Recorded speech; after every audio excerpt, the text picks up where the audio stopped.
Ladies and gentlemen, welcome to A Billion of Ways to Play Roles, a talk that includes a suspicious amount of triangles and lots of talks about tabletop role-playing games, LARPS, and the influences they have on the things we do in Secret Story Network.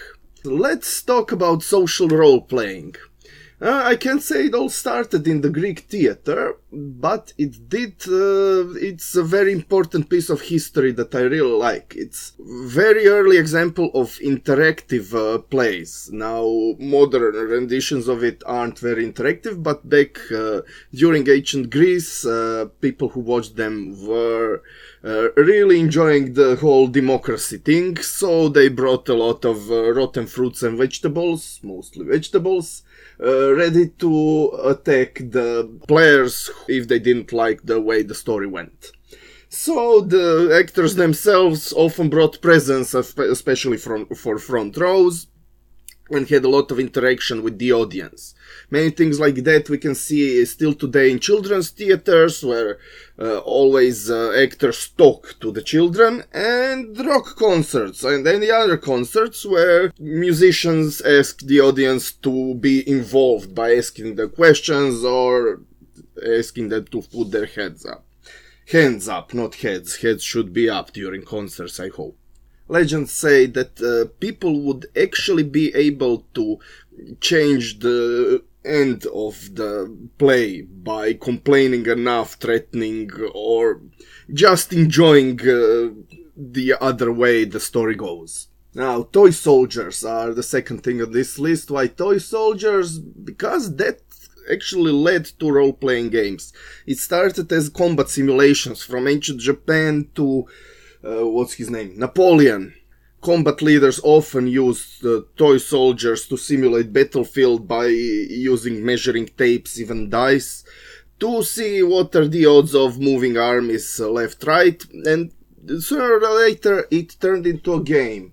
It was pretty popular. H.G. Wells actually loved playing those games, and he was an avid collector of toy soldiers. Of course, nobody called them toy soldiers but me, because they want to be taken seriously, and I just don't care. Sooner or later, those games evolved into fantasy combat, which was very popular in Americas in the middle 1900s. People played fantasy armies with dragons, goblins, and things, and someone made up a leader. If you put the leader in the army becomes stronger, and it's really hard to kill the leader, but if you kill him, then the army is broken up. And at one point someone had the idea, what if we remove the whole army business, and just each player plays one hero, and the referee runs the scenario in which you don't fight each other, but rather fight the environment. And that's how Dungeons and Dragons were born. And many games after that had huge gaming element, and it very often happens that you need to stop the time when combat begins, because then it's time for turn-based combat, just like ancient Japan, but different.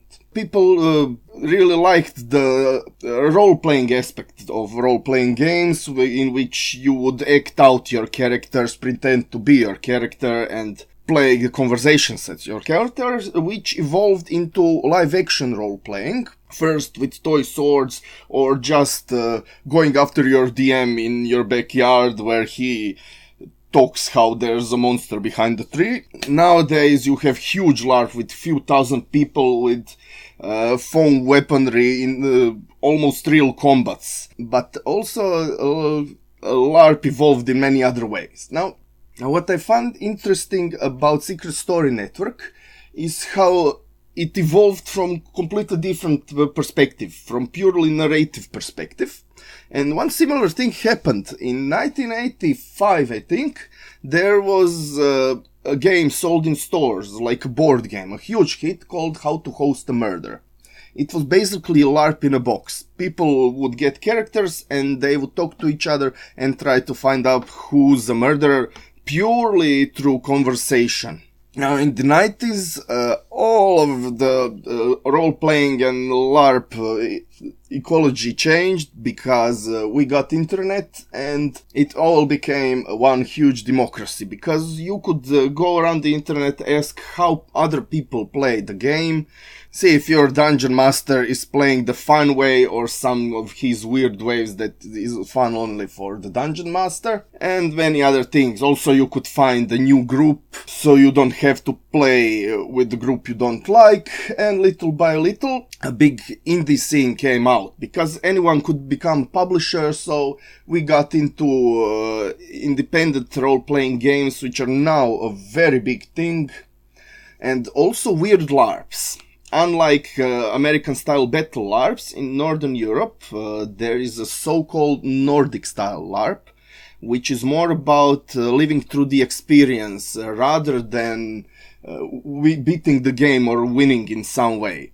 So it can be a horror, you can be in prison, you can be in a fallout shelter, and just trying to feel what would it be like if you were really there. Okay, another thing that I would like to mention, because Secret Story Network doesn't have appropriate mechanics for random number generation, you can always simulate it in other ways.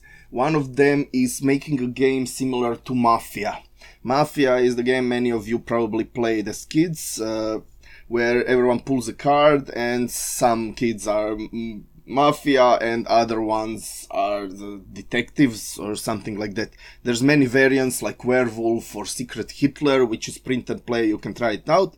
Very good for trying to see who is bluffing, who is trying to cheat the game, who is trying to win. And there's no random as in rolling the dice, but since you don't know whose agenda is whose, that's pretty random. One thing similar to role-playing games and LARPs, more or less, are at least one person is the leader or the referee. Now, the first famous name for it is Dungeon Master for Dungeons and Dragons, but many other names have been used, like Game Master for GURPS and other universal role-playing games that aren't set in dungeons. Referee, as I said, there's Animator for cartoon RPGs, Master of Ceremonies for Apocalypse System, long story. Organizer is most often in LARPs because organizers don't just run the game, they take care of the space where you play and many other things. Logistics mostly. Storyteller, conductor, it's the Secret Story Network game and I like it really much. For Cthulhu games there's Keeper of Arcane Lore, and I forgot which game it is, but a lovely name, Game Operations Director, aka God. So once you have a leader who leads the game and other people play it, although in some instances leader can play, what kind of game do you want to build? Since Dungeons and Dragons became a thing from tabletop war games, there is always a gaming element involved, not purely narrative. During the, I think, mid-2000s, early 2010s, I don't know, there was this triangle that was formed of three types of gamers, and each person, they say, could be put somewhere in this triangle. Also, games themselves, the systems could be put into this triangle. Now, let's go through the extremes. First one is gamist. Any board game is more or less gamist because it doesn't have much story or reality simulation. It's mostly about risk and reward. You try to beat the dice, beat the system, beat the other players and have fun doing it. Narrativist is mostly what we make in Secret Story Network. It's about making a story, and story is the leader. If story says go there, you don't bother with the dice. And simulationist is something many people strive to become, but actually it turns out it's not such a good thing. It's about believability of the world and making the whole world and rule set and everything just about making it appear as if it was real world. Perfect Simulation usually has huge stats for every kind of, vehicle or human, every good side, bad side, body physique, which sounds great in theory, but it usually turns out that people in the extremely simulationist mood are required to roll the dice for completely mundane tasks, like if you're getting out of bed, you roll a 0.0001% chance not to break your leg or something. So none of these things is probably perfect just on its own. Narrativist is not really a very fun story because there is no risk whatsoever. Gamist has no story, Simulationist is just plain terrible. So most of the games fall into one of these places on the triangle. A lot of gamers aren't bound completely by something like this and have their own ideas what their style of gaming would actually be. Let's go through some gaming terms. Why? Why not? The biggest reason is it's things that people started using, terms they made up purely because they've been in some sort of situation when running or playing games. That it happens so often that they actually have a popular term on the internet for it. Like metagaming, it's a huge thing, using your off-game knowledge to play the game. For example, you play a historic game about Civil War and you know how a certain battle is gonna turn out, so you just run away from battle because that's the best way to survive. That's metagaming knowledge, because your character shouldn't be able to see the future. Other problems may be using silly humor like movie references that throw people out of character. A murder mystery again is a good example. If you don't know who the murderer is, you question each and every person about the same. If someone is more suspicious, you ask them more questions. If someone is less suspicious, you ask them less questions.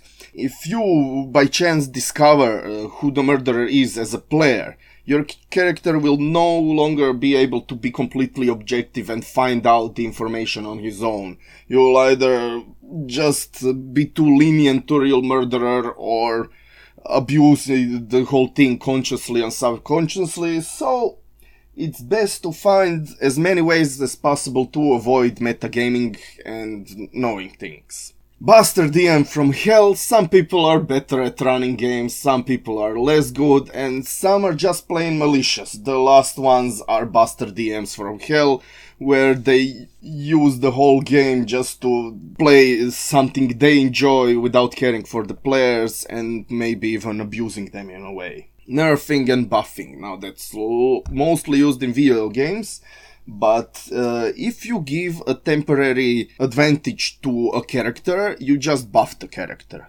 If you get a disadvantage, you nerf the character. Although the term nerfing is usually used when you change completely the rules. Like, the thief is too strong a character because her damage is too strong. If she backstabs, let's reduce the backstab damage so it's a fair game and so not everyone plays a thief. That's called nerfing. Experience points. It's a way to keep players coming back. If you have a game that lasts more than just one session, it's very popular to have some sort of points to give players who were playing, players who were good at playing, give them some sort of advantage. So the more you play, the more powerful you become. Which is good because it really hooks people and they want to come back for more and more and more, be more powerful. But bad side is then how do you introduce a new character? Do you start a very complicated game that he never played before, or do you start him off as a weak character while everyone else is ultra buff? It's a big problem, but it's still the best way to keep people hooked on a series. What you see is what you get is most prevalent in LARPS, because old LARPS were very much relied on descriptions. You see a dragon and there's actually nobody there. Often in LARPS you just get a guy who wears a rag and has a club, and other people scream, "What do we see?" And he says, "I'm a giant, I'm 15 meters tall, if I touch your weapon you're all dead." What you see is what you get is a term actually from web design. Long story, but the idea is, if you can't make a huge fire-spewing dragon, don't have a huge fire-spewing dragon in the game. Just dress up a person as goblin, everyone can do it. Railroading. People can get disappointed with the whole game if there's a weak ending. So you often push players in the right directions, their characters. But if you don't allow them any freedom in a game that's supposed to be narrative and not like a video game, it's usually called railroading. So you need to find a good combination between giving them freedom and taking them to places where fun and well-prepared stuff happen. Sandbox is the opposite of railroading. That's complete freedom where anyone can go anywhere. But the bad side is, if you have pure sandbox, it's just a bunch of sand. So that's really boring because people don't know what to do. So they say, we just go to the forest. Ask around if they get bored. Very often players get malicious and start killing random people. Don't ask. So you need a good story, you need something to get players hooked, and of course talk to your players, ask them how they want to play the game, tell them how you want to play the game. RNGesus. It's a pretty new term as far as I know. So as I said, Dungeons and Dragons rely very often on dice. Every gamist element is usually some sort of random number generator. Also, simulationist systems are very reliant on random number generators. And, when you rely on a random number to live or die, you're in the hands of RNGesus. PvE and PvP. Player versus environment or player versus player. Like most board games are player versus player because players fight each other. And player versus environment, the idea is you have a story set up by a referee, dungeon master, whoever, and players are expected to win that story by working together. Now there can always be a combination, like one of the characters secretly being someone who wants to do harm to players, or one of the characters can secretly be someone who also has a hidden agenda that doesn't necessarily work against the players, but doesn't help them either. TPK. Now that's something that happens in fight-intensive games. It means total party kill. When you kill a character, oh well, she's dead. You can maybe bring her back to life if high technology or magic exists, but sometimes there's this death spiral where players do extremely stupid things or RNGesus is completely against them, and then a total party kill happens. Try to avoid it as a player and as the organizer. Now this is mostly a LARP story, but just to see what can happen with leveling and also making games that have long-standing stronger characters and new characters combined. As you can see, this is a lovely pyramid with king on top, some strong heroes behind him, right under him, and then there's a bunch of less cool players that play anyway or aren't really good friends with the king. And millions of new players completely delighted with all the awesomeness of the top of the pyramid. If you ever heard of a Ponzi scheme or a pyramid scheme, you might see how that runs into trouble. As you can see on the upside down pyramid, usually the base of the players, most powerful players, are at the top and there's most of them. People who play less, usually not too many of them show up. Very often less than the always playing players, and there's an occasional noob that can't do anything because everyone's much stronger than him. In PvP, he can't attack anyone because he's bloody useless. He can't help anyone because everyone can help themselves much better. In PvE, he can't deal with any environment obstacles like monsters, trap or anything, because they are made for the majority of players to have fun. And who's the majority of players? Those at the top. So the problem with leveling is, that's not just problem with leveling, but real world experience. The more you play a type of the game, the better player you become. So those at the top have experience to just realize the solution, especially if they're really good and really know well the organizer, and the new ones have no idea what they're doing. There's many ways to go against it, but that's a whole other talk.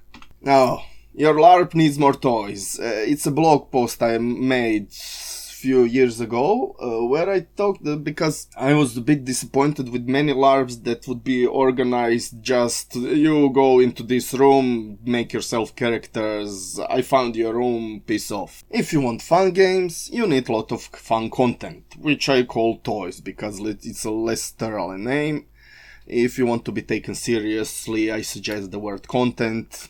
So, all kinds of toys you could use. Now, this is mostly in LARPs, but maybe it gives you ideas for your own games and stories. Now, how to turn people into toys? You can have a trader type of person. Someone who has things and needs things and is willing to trade. Not just things, but information, ideas, services, or anything else. Monsters, the base of all PvE. So things that only want to do harm to player characters. Everyone loves those because everyone loves a good murder without moral repercussion, and monsters are the perfect thing. You can attack it, murder it, rob it, and you're a hero after that.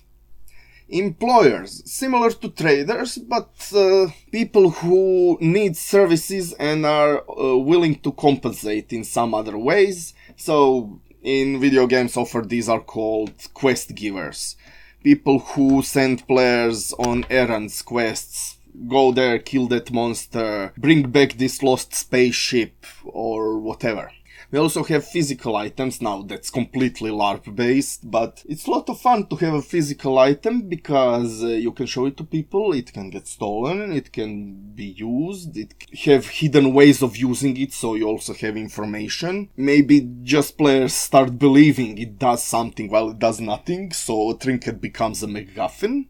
Physical items, lots of fun. You can never have too many of those. Other things, more like concepts than the things, like quests. Give everyone something to do. The perfect game would be where each person has something specifically tailored for them to do. Of course, that's impossible unless you're completely insane and dedicate your whole time just to people you know well enough that they would enjoy it. Again, you can never give people too many things to do, unless everything's compulsory, then that's a problem.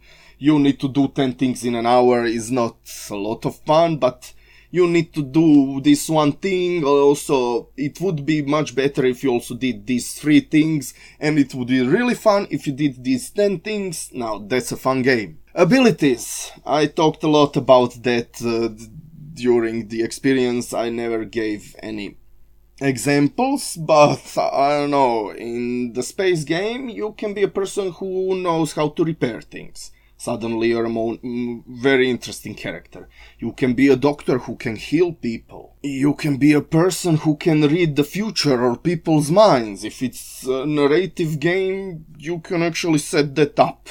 You can basically do anything. You can be a collector of curiosities with bag full of things that even you don't know what you're hiding, so you just pull out random items. There's millions and billions of ways to give people abilities. Every role-playing game, practically every role-playing game, gives some sort of ability to a player. You can miss it if you just turn to a page that has some kinds of fields, some kind of feats, skills or something could give you tons of ideas. Conditions. Now let's say it's opposite of abilities. it's something that can happen to you. Now, some are similar because it's all subjective, like invisibility. You're invisible in some way, and nobody can see you. Enjoy your invisibility. You can be diseased. You can get temporary superpowers. You can get diarrhea. Maybe you forget a language, or suddenly know a language of a super intelligent blue color that floats around you. So, anything that happens to a player and is stuck with a player as a condition is also a possible toy. Information. Information is a lovely toy. It's a bit dangerous because information can easily spread. So it's like a disease. If you want to give some sort of secret information, it can happen that everyone knows it. Now, that's good and bad. Of course, if you need to tell it to only a few people and watch that it doesn't escape into the public, that could be, again, a lot of fun. You can have information that one player knows about other player that could change the whole game completely. So information is a lovely toy too.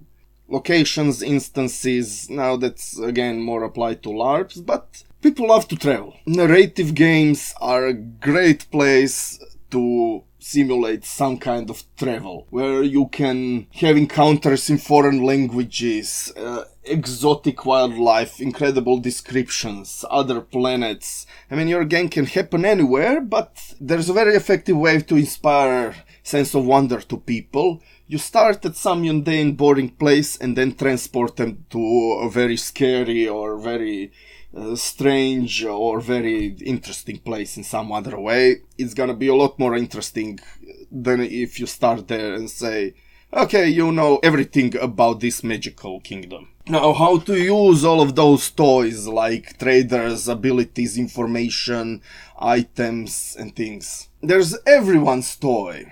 So, anything you give to all the players. If your players are secret agents, that's everyone's toy. Everyone's a secret agent, which is cool.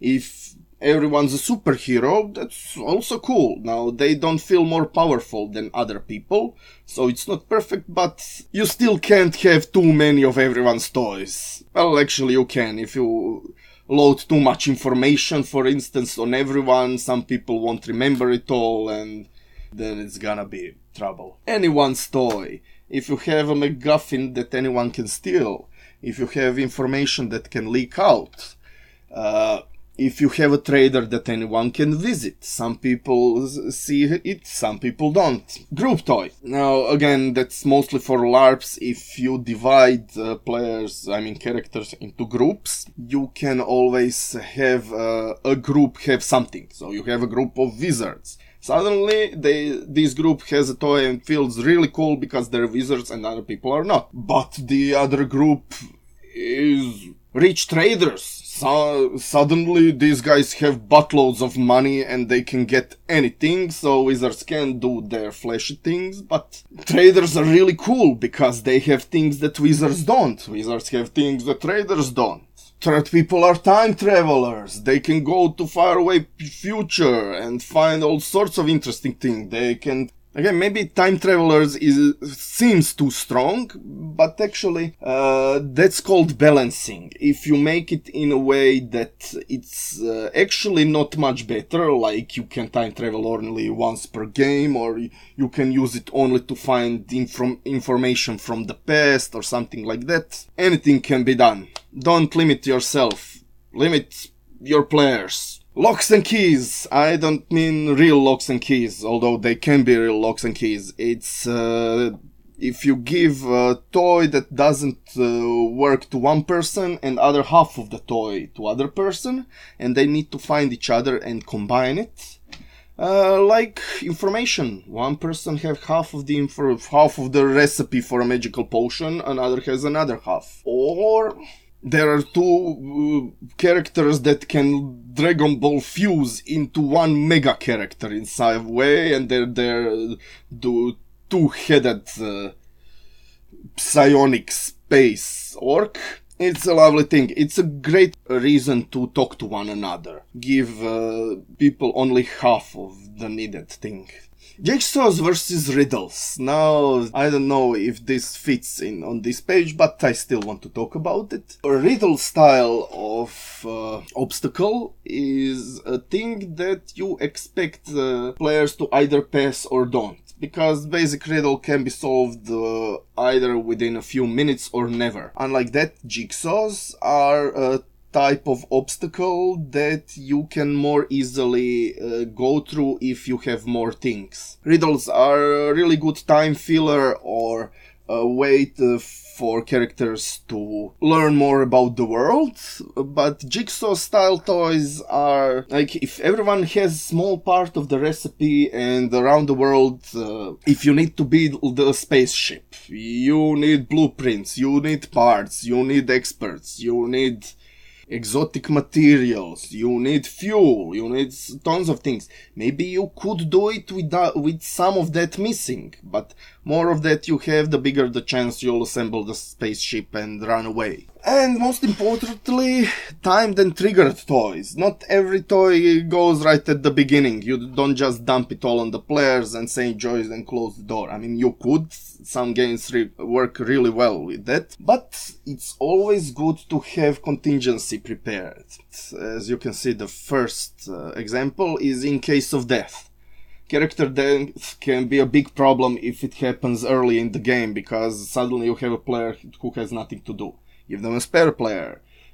Give him some strange ghost abilities. Let them play an NPC. Something prepared in advance so you don't have to do it, so you don't have to think it up when it happens, because that's how mistakes get made. Toys as rewards. Again, experience is a good thing if it's a series, but you can always reward good playing with something, some extra ability or just some token of greatness. It can even be a physical present or after the game. Opposite of toys as rewards, toys for someone who's lagging behind. So if someone is not playing really well because they got lost, this game attracts a lot of people who aren't really social, so people who get scared in a large crowd or a small crowd, people who do something really stupid and then get very wounded early in the game, and suddenly you have a limping person who can only talk and shoot and not much else. It's always good to have contingency, to maybe even replace a character in extreme situation, but better to help them out and put them back on their feet, maybe even forward, give them stronger power than the other players, so they feel confident enough to actually be on the same level as the confident players. Now let's get back to metagaming. Metagaming often comes out because somebody's bored. Either because the game is not what they thought it would be, or they don't get enough spotlight. That really that doesn't only depend on the game, it often depends on how much people need spotlight. Some people just want to be the main character and don't care about other people. Don't play with those people. But if someone needs more spotlight, maybe as you see them bored, you need some contingency toys. Give them a quest, give them some condition, give them some sort of item that nobody knows what it's for. Ask them to ask around. Give them a lock so people with key can come to them. No, that's bad. Give them a key so they could be nice to people that potentially have locks. You can also always have some sort of emergency toys, like if everyone requires a phone camera and somebody's camera breaks down. On LARP, it's usually if it rains, what do we do? You need to have a bar prepared that's willing to chase out all the customers, so weirdly dressed people could go in and continue playing. Since this is mostly the talk about how to use things in Secret Story Network, one last thing I want to talk about is WhatsApp. We've been using it since before I joined you. When I learned it, you usually play over WhatsApp, I was extremely disappointed because it doesn't have the necessary tools to do anything. But I really liked what it does do and how you can actually build a really nice story by using its limitations. Now let's go through the bad sides. It doesn't have speed. Most of the players are expected to play over the phone. Typing over the phone is a nightmare. If you want everyone to use audio messages, that's even worse, possibly. So it's really slow. You can't make a big or long game within our time limit. If you extend the time limit, people could get bored, because you don't want to make a 6-hour game just so you could have a huge space dungeon. Also, doesn't have nicknames and doesn't have, let's say, freedom of privacy. What that means is, if you want everyone to have strange names, like you're all goat people, and your name is Melindor, your name is Fergalor, and your name is WhatsApp is a tool used by people for work, for their family, and if you work like me in school, you don't want to have a picture of a goat person with a pentagram on its forehead called Baphomet, because you just don't. So you're very limited to real names, but what I really like is the idea that we started using that you use your real first name and you make up some cool last name. It's much better to play. I really want that to be more popular in LARPS, actually. It might be a bit game breaking for some people, but it's so much easier. Okay, in LARPS you can have name tags, but imagine a fantasy LARP with name tags, so no. Fair random number generator. Why I mentioned Mafia, Werewolf, Secret Hitler and similar games? Because you can't have a good dice roller in WhatsApp. You could, as a DM, roll dice with a camera, but nobody needs to believe you that it's really the dice roll and not set up. So it's always purely narrative, and anything bad that happens to a player can be very disappointing and scary. Because if a die decides that you get your leg chopped off, oh well, I rolled badly. But if there's no dice, and if the conductor just decides that it's the appropriate situation because you just ran into 5 armed people and you get your leg chopped off, you partially blame the conductor. So lack of RNG can be a bit problematic, especially if you do want a game where bad things happen to people. There are no conference calls, so we can't have a pure audio game over WhatsApp. Now, you ask, why would we use WhatsApp? Why don't we use Skype, Telegram, or some weird shit?